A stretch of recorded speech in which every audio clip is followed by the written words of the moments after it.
now we'll just go to messaging, because that's quite a key thing with this handset. Because of the large display, it makes messaging very easy. I mean, I can tap out a message extremely quickly on this with very few mistakes since I've been using this device. It's still predictive, it has predictive text, it still predicts what you're going to write. If you do go wrong, it does fix that. But you won't make as many mistakes because the keyboard is so large. If we just flick the phone on the side, you can see we also get a landscape QWERTY keyboard as well. So if you've got slightly wider fingers, you may opt for this. But to be honest, for the majority of people, I'd imagine that the portrait keyboard would be plenty big enough. One of the other strengths, obviously, is internet browsing. Because of the large display, you can see it comes up very nicely. I'm just going to quickly hop onto the Mobile Phone website. And again, we are on a Wi-Fi connection, so it should be a pretty decent speed. It shouldn't take very long at all, as you'll see now. This device has got a 1.5 GHz processor on board. It's not the dual-core 1.5 GHz processor as in the Sensation XE, but it's still pretty quick. I mean, you can see that load up really quickly. We've got some flash ads just coming up the top and side now. Again, didn't take very long. May or may not be able to see in the video, but it's a bit fuzzy because of the low resolution. You can't read the text as easily in the fully zoomed out view as you might have been able to on the Sensation XE and the regular Sensation. But nevertheless, I mean, I don't think many people would actually read the text in the fully zoomed out view. You're a lot more likely to zoom in, and when you do that, obviously you've got the larger display, making it very, very easy to read what you're looking at. And you can see everything works very fluidly, very smoothly.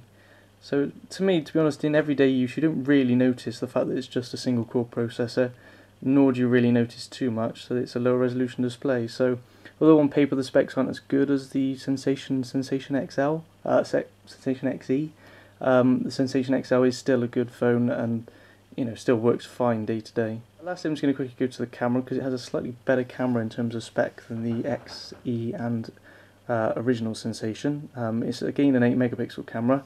But it's got a backside illuminated sensor and an f2.2 lens, which is supposed to mean that it works better in low light. In reality, it's much of a muchness. It might work slightly better, but it's still not a great image, to be fair. You can see the settings we've got here. We've got things like self-timer, white balance, ISO. You can make various image adjustments. We've got things like geotagging, face detection. You can see here. You can put a grid on if you want. So it's got all the features you would expect to find on an HTC camera phone. We've also got this new little effects part here, so you can put a different, weird effect on the image as you take it. It's going to be quite fun for messing around, but otherwise isn't particularly practical or useful. And down the bottom corner in the left, once this gets out of our way, you can see we've got a button to go straight to the gallery, so we can see all the videos and images we've taken. So here's a sample of the video taken earlier. The XL records a maximum resolution of 720p, so again it's down on the 1080p that the Sensation and Sensation XE can record, which is a little bit of a shame, but you can see the video looks good enough on the Sensation XL's display.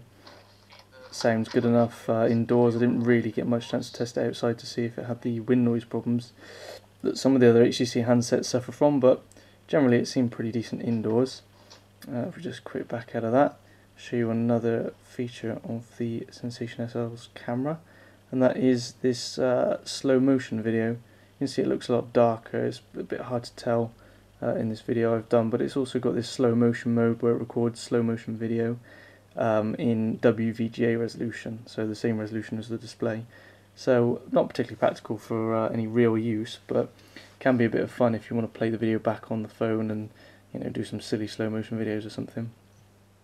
Alright, so lastly I'm just going to quickly show you through the apps list here in the main menu, show you what we've got preloaded on the Sensation XL. We've got the connected media, which is basically to allow you to stream your music and photos and videos that are saved on the phone to DLNA compatible TV or something like that.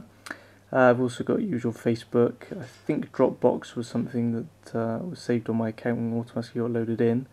It's possible it could be standard these days. We've got Facebook chat as well. You've got FriendStream, got a flashlight, got usual Google Mail, HTC Hub, HTC's locations offline mapping service, which is a bit sort of like a Google Maps type thing, except you've got to pay for the turn-by-turn navigation, and all the maps are saved on the device rather than having to be downloaded as you go like you do with Google Maps. You've got Google Maps anyway, so should you need it, it's there, and you've got the navigation as well.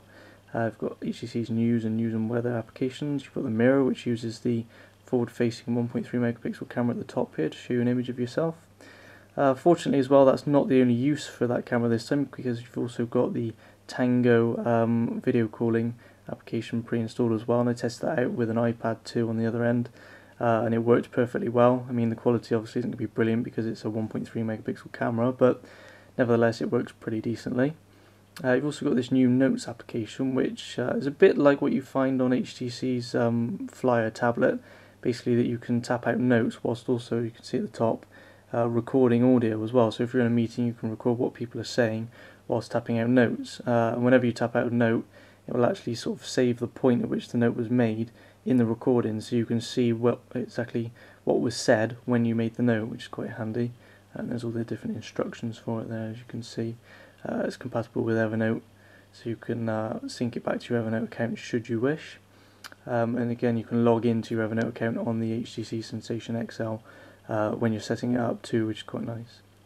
I've also got things like HTC's Places app, or sorry, Google Places app. You've got Polaris Office there, which can open Excel, Word and PowerPoint files.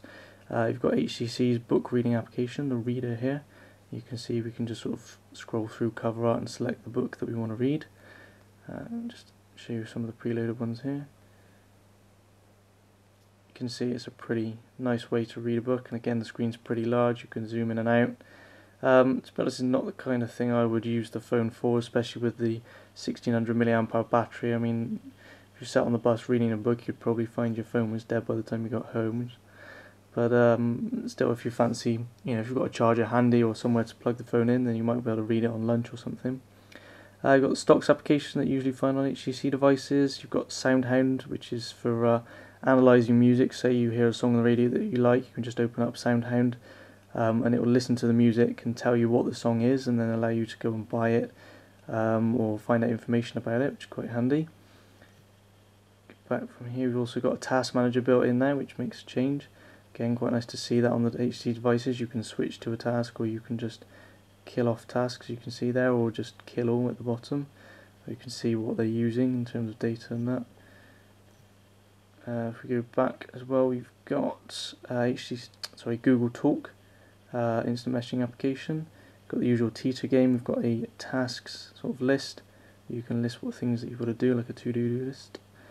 You've also got this little application for transferring from an old HTC device. We've got Twitter, we've got voice search, voice recorder. You've also got a voice dialing app, which is new, and you've got this usage monitor app, which, to be honest, I really like. You can see we've got mobile data usage here. We've got minutes, tell you how many minutes you've used in any session, and also tells you your messages you've used as well. So it's quite handy basically for keeping a track on everything that you're using throughout the month. We've got HTC's Watch app there, weather, Wi-Fi hotspot as you find on a lot of HTC's devices, and the YouTube app. So that's a quick rundown and review of the HTC Sensation XL. Overall, I really liked it, despite the fact that its on-paper specs were inferior to its siblings, the Sensation and the Sensation XE. But generally I found it a good phone. Quite like having the large display, makes it a lot easier to type, and you didn't really notice the lower resolution too much, nor the slower processor.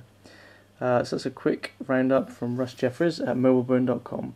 Please check out our website for the full review, and also some sample photos and videos as well.